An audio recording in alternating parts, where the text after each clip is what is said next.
Okay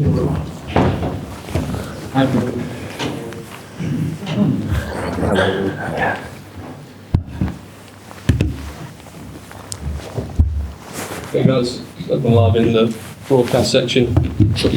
We'll lift the embargo at the end, move into the section for the papers. Embargo at 10:30 tomorrow, and we'll start with Naz from Premier League. Hi Ruud, post West Ham, how have the squad looked? What have you done between now and this game coming up against Chelsea? Yeah, we had a long week with many days to work, to obviously look at the West Ham game. I spoke after the game about the two halves we played and the mental effect that it has on the team in the approach of games and how I think it should be. We spoke about that and worked on all the aspects of the game to prepare for Sunday again. Is this team capable of putting a run of wins, a run of results together to get you out of the situation you're in? It's a bit I spoke about, is the approach. I think the right approach is how to approach the mental part. That is key. Because if you want to get the wins that are necessary, you have to not avoid losing. And I understand that within this situation, it's a big part of it. You start the game, it's 0-0, you have a result in hand. If you want to protect that too much, the initiative goes, and it's hard then to get wins. Of course, it has to be in balance. We have to look at certain opponents where how much initiative you're gonna show. And how much do we need to control the game? But that balance can be found in the approach and in the game plans, and important that part is right. It is Chelsea, a trip to Chelsea. Are you at a slight disadvantage because Enzo Maresca knows what is in your squad, and he's kind of got a little bit of an advantage over you going into that game? He knows the squad, but I think with all the games and how we are able to analyze the opponents, we have the information necessary to be prepared. So of course we prepared ourselves and are preparing ourselves for Sunday. Also with the game they played yesterday,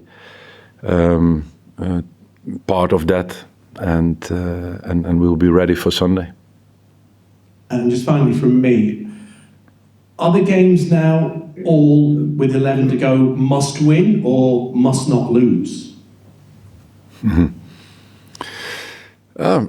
The approach, and it always has been, is to get the maximum out of a game, and always plan to be able to win in one way or the other.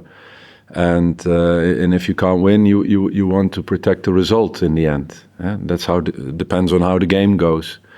So in that sense, it is the similar approach for Sunday than all the other games. Best of luck for the weekend. Thank you. Now we'll go to Owen from Leicester. Thanks, Naz.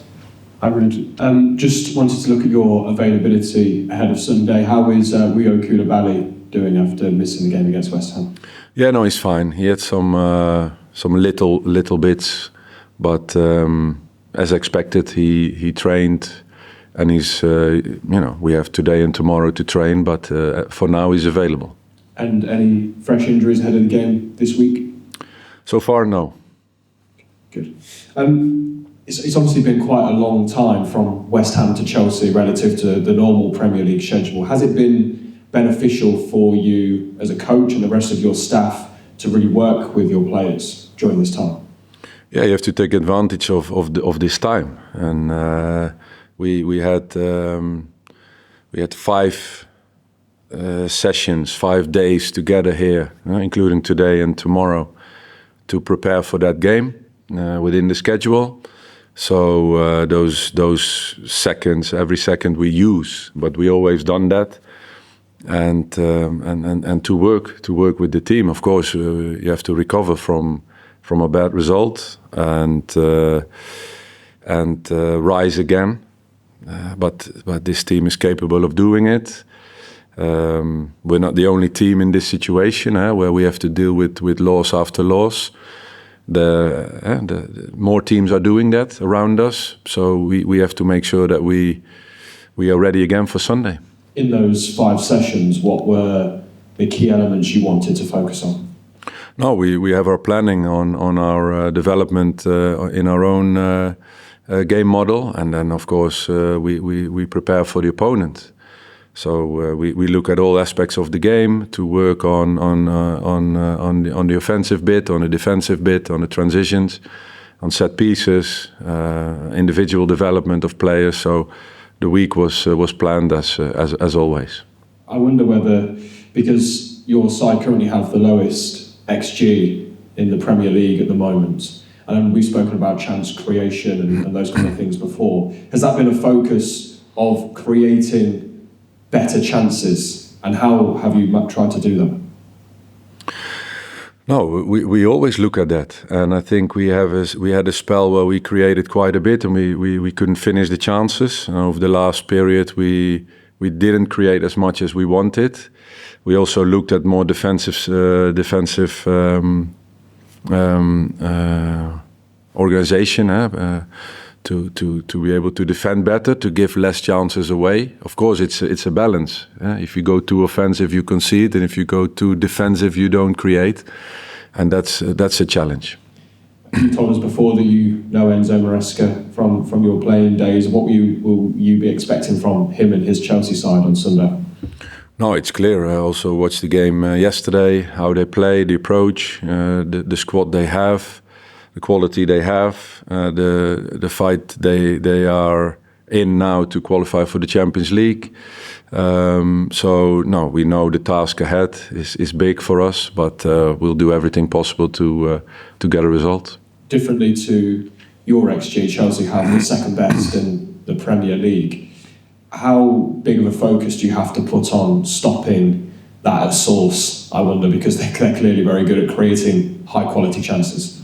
It's clear. We thanks for helping us analyzing the opponent. We saw that too, and of course the game plan is a big part of it. We know that Chelsea will have a lot of the ball, and we have to make sure we're ready for that, defend well, and see what we can do on the break, for example, to create chances.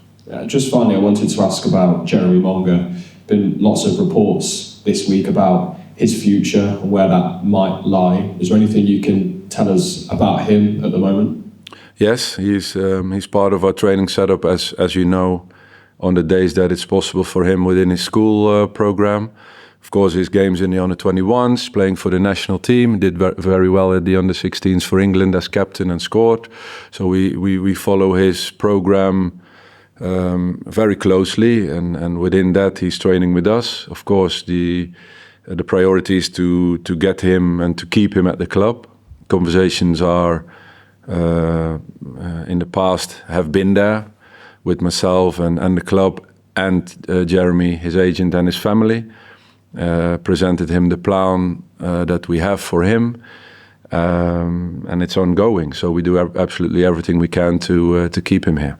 Is it more difficult to give him those opportunities with the school side of things to kind of show him that in practice rather than just in theory? No, we are limited in the sessions because of school. But it's about the plan that we have for him. Next season that will change, and as it was part of the plan to be part of pre-season, and take it from there, because we see in him a player that can have impact sooner than later. Are you confident you can keep him beyond the summer? We do everything we can to do so, and more we can't do. Thank you very much. Thank you. Thanks. Okay, we'll go to Charlie from the ABC Twins. Thank you. Hi, Ruud. Just on Jeremy then, if you can keep him, will he be a part of the first team squad for the next season? As I said before, he will be part of pre-season. And take it from there? Yes. From a pressure standpoint, as you get closer to the end of the season, does it ramp up game by game? And if it does, how do you try and keep a lid on that? Mm-hmm. It's by being strong as a character. You have to be able to show your character in difficult times, and when the going gets tough, the tough get going. As simple as that. Simple as that. So you do everything you can, and the result is the result, and you evaluate and you get up and go again. That is the example you have to be, and we're in a situation where we all have to show our characters and all have to be resilient. Is that the word for that? Yeah. Resilient to these circumstances of conceding loss after loss, but still be able to show the best for the team, for the club, and keep pushing. And that is a collective thing. You need to lead by example, I think, as a manager and as a coaching staff, and then the players, of course, from within the dressing room, the same. And that's what they show. They show that they get up and learn and want to do better, and that's what we're doing. Character is clearly such a huge part of it. Everybody talks about like the character, the strength of personalities that you used to have in that old Manchester United dressing room. Do you think that this group has the character to dig in and fight for survival? Has it got enough of that sort of? I think it has. I think they have. And as long as you do it together, and that's the thing. And if we can go out there and give it our best and have a go, give it a go, not to be too afraid, and that's the mental part that I speak about a lot, and that is the one of the biggest challenges, I think. Just finally, what have you seen then with this almost full week of training that you've had that tells you can go to Stamford Bridge this weekend and get a positive result? No, because the reaction of the players, see how they train, how they work, how they want to do well as an individual and as a team. The players are together, they want to perform, they work hard, and I don't see a decrease of that mentality in training, so that for me is a big sign. Appreciate your time, good luck. Thank you. Thanks, Charlie. We'll lift the embargo on the broadcast section there, move into the papers, and that's 10:30 tomorrow. Start with